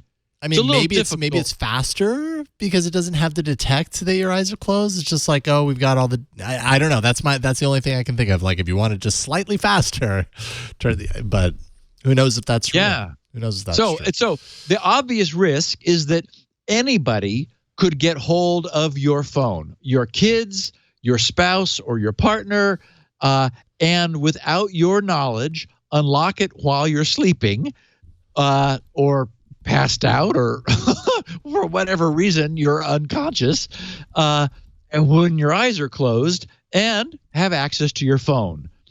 So what's interesting is that this appears to be unintended behavior, because what's happened is the devices that were actually released to the press, both the BBC and The Verge, have preview devices, and that option has been removed. The switch is no longer there, and it will presumably not be there in 2 days. In fact, Google has stated that it plans to fix the issue, quote, within months, unquote. But they have not been more specific. In the meantime, anyone who's concerned about this, Google recommends using a PIN or an unlock pattern. In other words, if you're worried that your phone, your brand new Google Pixel 4 with Face Unlock will not pay attention to your eyes, and apparently the option is gone from the option screen, and I'm guessing it's because it didn't work very well. That's why it's the only reason I can imagine it was there. Maybe they hoped to get it working by the time it was released, so it was there initially disabled, maybe because it wasn't available yet, but they hoped it would be, and then it was like, okay, we got to ship this sucker, and it's still not robustly working, so let's take it off the option screen and just tell people not to use it if they're concerned. So basically, at ship in 2 days, the phone will, we believe, not have this option. Google confirms that now, and if that's a problem, don't use it. Yeah, and I mean, this is not something that Google hasn't done before. Like, actually, very recently with the release of Android 10, when that software launched, people noticed right away that third-party launchers could not use the gesture navigation. And Google had to admit, like, yes, we really wanted gesture navigation to work with third-party launchers. Lots of people use third-party launchers, but we just ran out of time and had to go with this. So at a future date, that compatibility will be added. And actually, in the Pixel 4, that compatibility is added. But this is something that Google will do. They'll run out of time, and maybe lots of companies do this in different ways. But Google definitely does anyway. this. Yep. And in the case of security and something like this, you're just like, I don't understand how you have this feature and you don't have an eyes open requirement. At the same time, I mean, and I'm curious to hear your take on this. When it comes to biometrics and like, say I fall asleep and my phone's next to me, someone could very easily take my phone and put it on my finger for the fingerprint detection as well, right? So it's kind of the same thing. That's true. Yeah. Yep. Well, and speaking of fingerprints, it turns out that thank you for the segue, Jason. It turns out that the sexy ultrasonic finger reader used by Samsung's flagship S10 and Note 10 smartphones can be spoofed with a $3 screen protector. At least one that's not made by Samsung. This recently came to light, although it was not the first time it was observed. But it made news when a British woman claimed, and others, including Samsung, have since confirmed, that after fitting her new phone with a screen protector, she was then able to unlock her S10 using any of her fingerprints, including ones not enrolled in the phone's authentication system. And since that made her curious, she reportedly then asked her husband to try the same thing, and his thumbprints worked too, as did the same trick on her sister's Samsung phone. So obviously something was wrong. Samsung's initial response when confronted with this was, "We're investigating this internally. We recommend all customers use Samsung authorized accessories specifically designed for Samsung products." Then, last week, in comments to Reuters, Samsung admitted the problem was real and said it would release a software patch. Now, that's going to be interesting because this seems like a technology problem. Anyway, they said, "We are investigating this issue and will be deploying a software patch soon. We encourage any customers with questions or who need support downloading the latest software to contact us directly."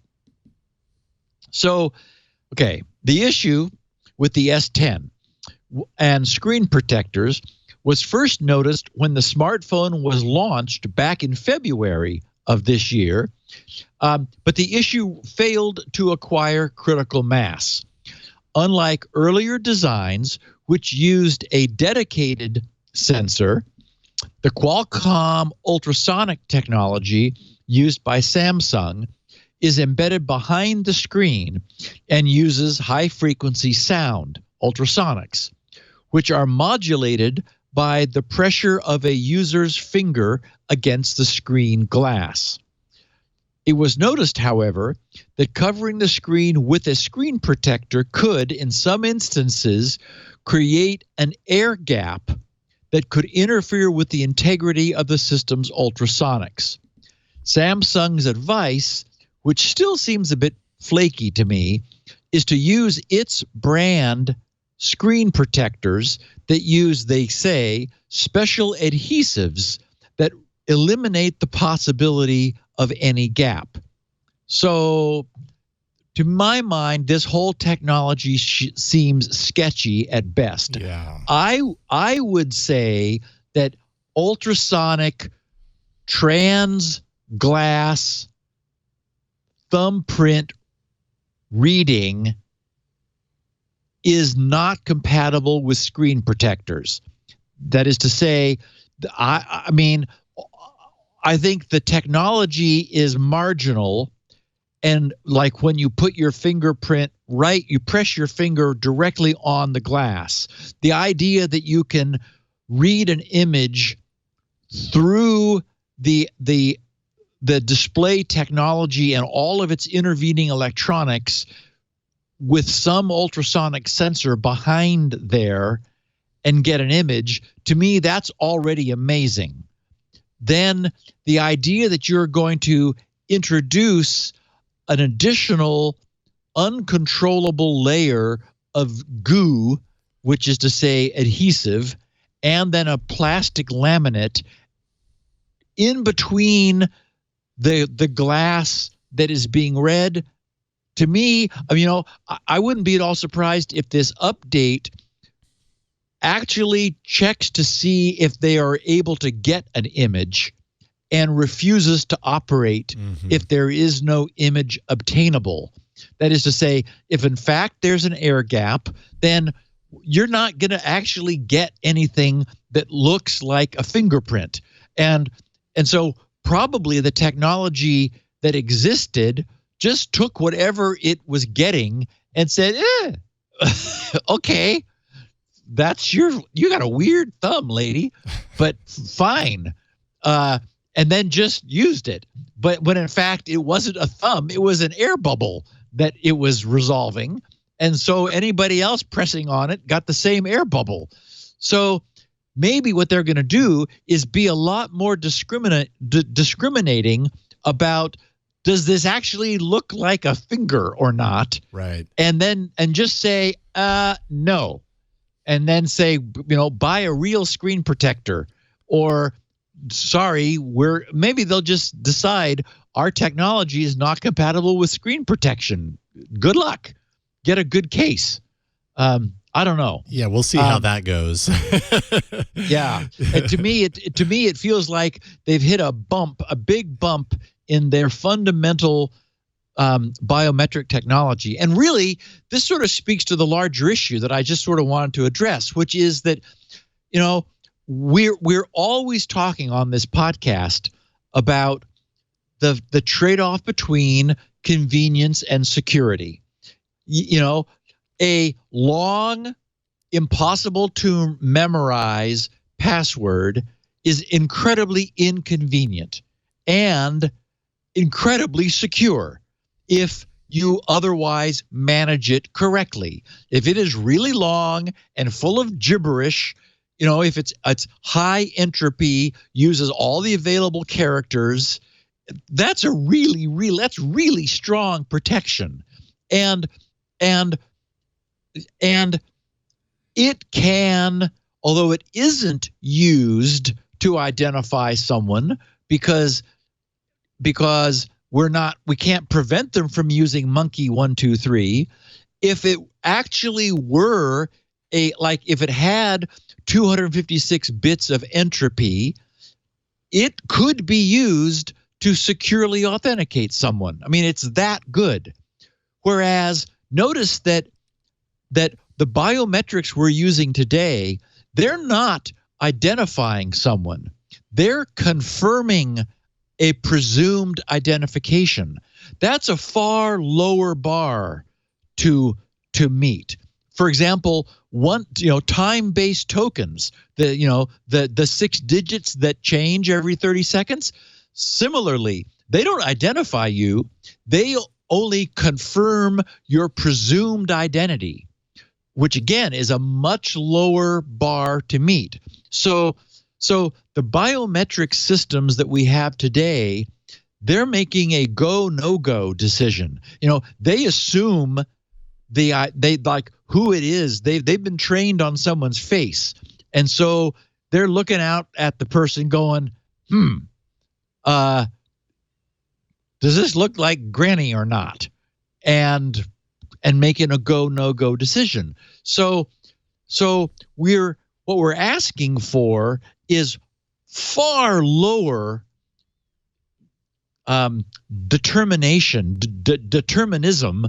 than having them look out and go, oh, that's John from down the street, and then like loading his account or something. No, this is a simple yes/no decision being made, and even so, it is very problematic. Do you know, Jason? I didn't track the technology in the Pixel 4. We know because I was following it when Apple came out with their Face ID. Yeah. All this fancy 3D camera stuff. How they like paint a dot grid, an IR dot grid out on the person's face in order to make it, to require it to be 3D, and then they like do a full like multiple stereo vision rendering thing. Does the Pixel 4 have all of that? Yeah, the Pixel 4 is the first Pixel to do that, actually. And I think that was part of, from what I understand, that was part of the reason why Google got rid of the fingerprint sensor altogether, because they felt confident enough in that collection. So it's very similar to Apple's approach. It sounds like one of the main things that's missing from the Pixel 4 and the Apple approach is the eyes open detection, which is a pretty big one. And you would not think, given all the awesome technology that Google has in that phone. I mean, I watched their presentation. I was like, holy crap. I mean, there's a lot of stuff in there. Yeah. You'd think it could tell whether someone's eyes are open or not. I mean, a dog can. Well, yeah, and what's interesting also, but maybe this doesn't have anything to do with the eyes, is there's another setting in Android settings called Screen Aware or something like that, and it's a setting that when it's activated, it can tell when you're looking at your phone in order to keep the display from timing out. But now that I say that, like, it might just be that you're facing the phone, not that your eyes are open. If it's your eyes are open, then it's like, okay, you kind of already got the detection going on, like. And that sounds like that was a pre-Pixel 4 thing too, right? Yeah. The phones have had that for a while. Some phones have had that. I don't know that the Pixel has had that, though. Oh, okay. Yeah, I think that's a new feature of the Pixel. So interesting. But yeah, I wouldn't be surprised if in light of this, with the ultrasonic fingerprint sensor allowing anyone's fingerprint to let someone in based on the screen protector that's installed, if Samsung then ends up going, maybe they're already working on this, going in the same route as Apple and the same route as Google with the Pixel 4, and this just becomes another reason why they then get rid of the fingerprint sensor and go for face. Do I remember Leo saying that he was not happy with the performance of the S10's sensor? Like, does it take a while to operate? Yeah. I think Leo and I share the same opinion, and it wasn't just the S10 in display. Well, no, sorry, it was the Note 10 and the S10 both have the in display fingerprint sensor, and it's the ultrasonic, of course, different from what we've seen a lot of other in display fingerprint sensors be, which was optical. And like the OnePlus 7T and 7 Plus or 7 Pro, they have an optical in-display fingerprint sensor that is super responsive and super quick and works almost every time. The S10 and the Note 10, in my experience, and I think Leo would agree, is just really like it works half the time. It's hard to get it just right. It's, you do it and it's like press a little harder, it doesn't work nearly as effectively. Interesting. Even though it's supposedly the better, more secure solution. Yeah. So you are able to do an in-screen optical sensor. That's cool. I didn't know. Yeah. I didn't realize that there were those around. I agree. That would be great. But again, everybody's got a camera already looking out the front of the phone.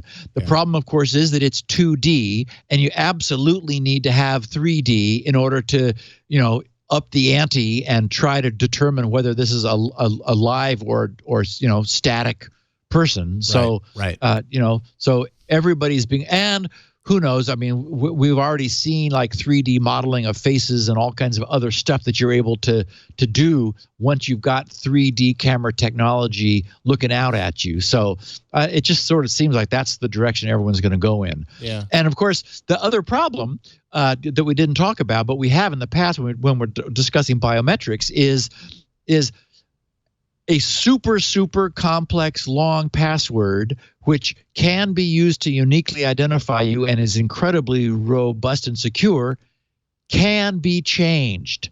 You cannot change your face. You cannot change your fingerprints. So on the one hand, your face and your fingerprint are something you always have with you.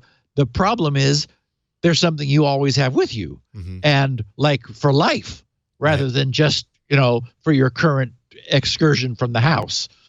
So I always tend to fall back on like multiple points of authentication. Like I've always wondered why, if the fingerprint sensor on a phone is so ubiquitous, and now we're kind of heading out of that trend, it seems like, getting rid of it. But if it's so ubiquitous, why can't I have it so that I'm using my fingerprint sensor when I enter my PIN And those combine to say, hey, he knows the right digits and his fingerprint is the right one. This is the right person. If people really want to be just that extra level secure, or fingerprint sensor along with face scanning, why can't they both combine? And I feel like now that I'm saying it, that we've talked about it before, and one of the points that maybe you mentioned is if one of those things is out of whack, it makes it incredibly difficult for you to ever get into your device.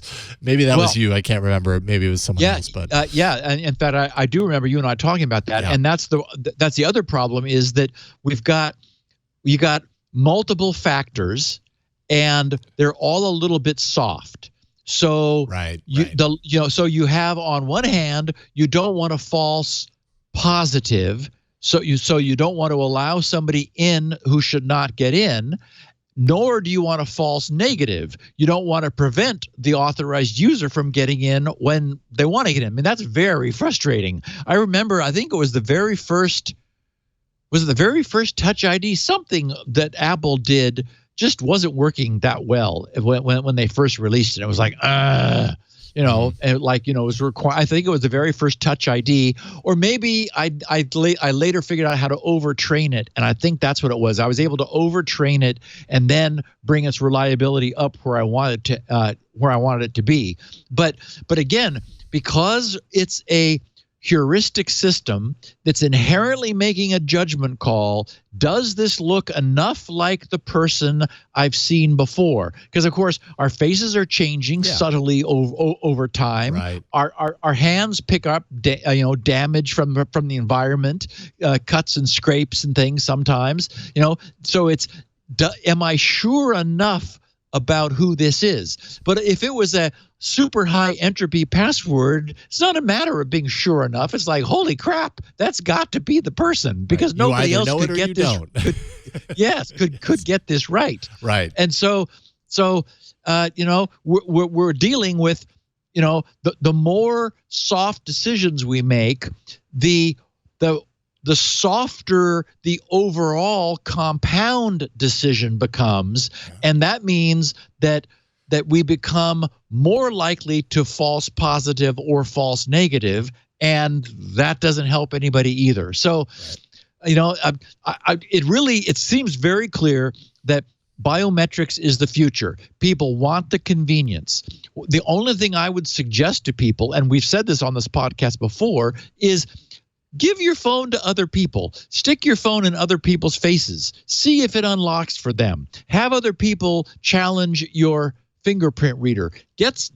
Develop some a priori real world experience with how robust this is. I mean, I don't think enough people do that. No.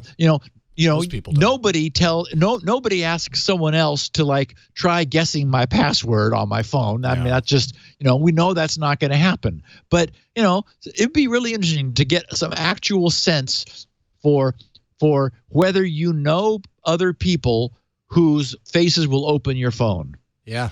Absolutely. I completely agree. That's a very interesting exercise. I never thought to give my phone to someone and be like, hey, we just assume. I mean, we just assume. And all that was needed was a $3 screen protector, and your fingerprint could open my phone too. That's just crazy. And in fact, last April, the Naked Security website reported that a Nokia 9's PureView's fingerprint reader was fooled by a chewing gum packet. So, but you had to know which chewing gum packet. So that's got to be security, right there. Got to be Wrigley's. Got to be Wrigley's. Something. Yes. Hey, before we go, I want to make sure that we get in here the chance to plug your squirrel event. It's coming up here in the studio, right? Oh, yes. That's a good point, because Leo's not back before that, and we do want people to know it'll be on Saturday, November 30th. I'm going to be up because I want to just make one final recording of my basically the squirrel story is what I call it. Sort of what happened, what occurred to me, what ensued, what squirrel is in a lot of detail. So it's not a user-facing presentation. It's it's meant to explain Squirrel's technology for, our audience, for the audience of this podcast. And so I've asked Leo if he would make the Twitch studio available for that purpose, and he and his staff have graciously agreed to do so. So that'll be the afternoon of November 30th in about 4 weeks. Awesome. And I think I have down here 2:15 p.m. Pacific, but I'm sure you'll hear a lot more about that. I'll make sure that we kind of get the plug-in throughout the next month. Yes, and it is by appointment only. Okay. So you absolute, because there isn't that much room there. No. And so you got to, if you're sure you can come, please don't make an appointment and then be a no-show, because that would just be annoying to all the people who would like to come but weren't able to. So if you're sure you can be there, then we'd love to have you. Cool. Should they, normally we would send people to tickets at twit.tv or... Yes. Okay. Yeah, right. I think it's already been created. All right, great. So November 30th, Squirrel here on, that's a Saturday, 2:15 p.m. Pacific. Email tickets at twit.tv if you are certain you can make it for that. That way we're not holding one of those seats from someone who could make it and you end up not going and everybody's sad. So don't do that. Perfect. Don't make everybody sad. Steve, awesome stuff. What a great show. As always, people who want to check in on everything that Steve is up to can go to grc.com. That's where you're going to find all the information about SpinRite, of course. You can get your copy there. Information about Squirrel if you want to find out a little bit more about what Squirrel is all about leading up to November 30th, as well as audio and video of this show can be found at grc.com, and transcripts only found there. So if you want a transcript of this show and all other episodes of Security Now, you can find them grc.com. Our website is twit.tv/SN for Security Now. There you can also, of course, find all of our podcast episodes, audio and video, subscribe links for every single place you might want to go. If you prefer YouTube or Pocket Casts or Apple Podcasts, wherever you get your podcasts, you'll find direct links out to those so you can subscribe very easily and have the show delivered to you automatically, so you don't have to think about going to the site to play it from there. And you can watch us record the show live every Tuesday, 1:30 p.m. Pacific, 4:30 p.m. Eastern, 20:30 UTC. I don't think that's changed quite yet, but that's at twit.tv/live. Steve, this was a lot of fun. Thank you for having me along on this ride. Really appreciate it. And we'll see you next week on Security Now. Thanks, Jason. Security Now.